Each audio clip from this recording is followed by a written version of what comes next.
ከሁለት ዓመታት ቆይታ በኋላ ደወለላት። ከዛም እሷ ስልኳን አነሳችና ሄሎ ማን ልበል አለች። ከዛም እሱ እንዴት ትረሽኛለሽ አላት። አለቃዬ ይቅርታ በጣም ብዙ ሰዎችን አውቃለሁ፣ ከነዛ ሰዎች መካከል አንተ ማን ልትሆን ትችላለህ አለችው። ከዛም በኋላ ያ እኔማ ከዚህ ከሁለት ዓመታት በፊት ወዳጅሽ የነበርኩት በልብሽ ሁሌም የማልጠፋውና በአእምሮሽ ሁሌም የምመላለሰው የሆንኩ ሰው ነበርኩ እኮ እንዴትስ ትረሽኛለሽ አላት። ከዛም እሷ ዝም ማለችና የተወሰነ ቆየችና ታዲያ ይህን ሁሉ 720 ቀናቶች ሙሉ ስትጠፋ እንደዛ እንደምወድህ እያወቅ እንደዛ የልቤ ትርታ መሆንህን እያወቅና በአእምሮዬ ሁሌ እማጠፋና የምትመላለስ መሆንህን እያወቅ እንዴት ጠፋህ በማለት ከዝምታዋ በኋላ መለሰችለት።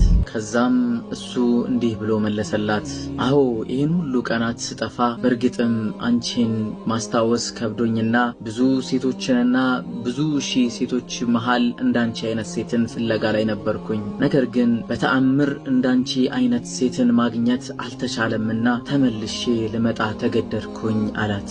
እና ታዲያ በዚህ ሰዓት እንዴት ልትመጣ ቻልክ በማለት ጠየቀችው። እሱም ከዚህ በፊት እኮ በጣም ተወጂኝ ነበር፣ የልብሽ ትርታ ነበርኩኝ፣ ሕይወትሽን ሙሉ ልትሰጪኝ የወሰንሽ ሴትም ነበርሽ፣ ለዛም ነው የመጣሁት በማለት መለሰላት። አዎ እሱማ ልክ ነህ አለችው። ከዚህ በፊት ከሁለት ዓመት በፊት በነበረው ቆይታችንና አንተን በወደድኩ ጊዜ የነበረውን ሁኔታዬን ሳስታውሰው አሁን ላይ እስከዛሬ ድረስ ለካ አንተን ስወድህ አንተን ሳፈቅርህ ላንተ ስጨነቅልህና ላንተ ሁሉ ነገሬን ሳስረክብህ እንደዚህ ትለየኛለህ ትጨክንብኛለህ ብዬ ባለማሰብ የተነሳ ራሴን ስጎዳ ነበር። ነገር ግን አንተ በመሄድህ አንተ ከህይወቴ በመጥፋትህ ለኔ ጥንካሬና ብርታት ሆነኝ፣ በራሴ መቆም እንድችልና ኮንፊደንስ እንዲኖረኝ አደረገኝ።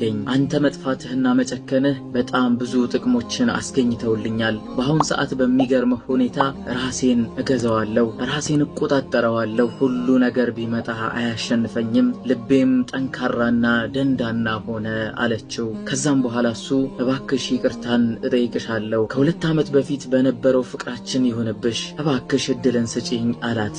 እሷም ፈገግ አለችና ሕይወት እኮ አንድ እድል ነው የምትሰጠው፣ ሴትም ልጅ በዛው መልኩ አንድ እድል ነው የምትሰጠው። ሴት ልጅ ስትወድም ከውስጧ ከልቧ ነው ሁሉ ነገሯን ነው የምታስረክበው፣ ስትጠላም በዛው ልክ ነው የምትጠላው። ስለዚህ በአሁን ሰዓት ማንም ሕይወቴን እንዲያመሰቃቅልብኝ አልፈቅድለትም፣ በማንም ሰው ትከሻ ላይ መንጠልጠልን አልፈልግም፣ በራስ መተማመኔን የሚነካብኝን ፈጽሞ አልፈቅድለትም። ስለዚህ ከዚህ በፊት የነበረው ሁኔታ ሁሉ እንዲረሳ ፈልጋለሁ፣ አንተም እርሳው በማለት መለሰችለት። ከዛም እሱ በጣም በተቆጨና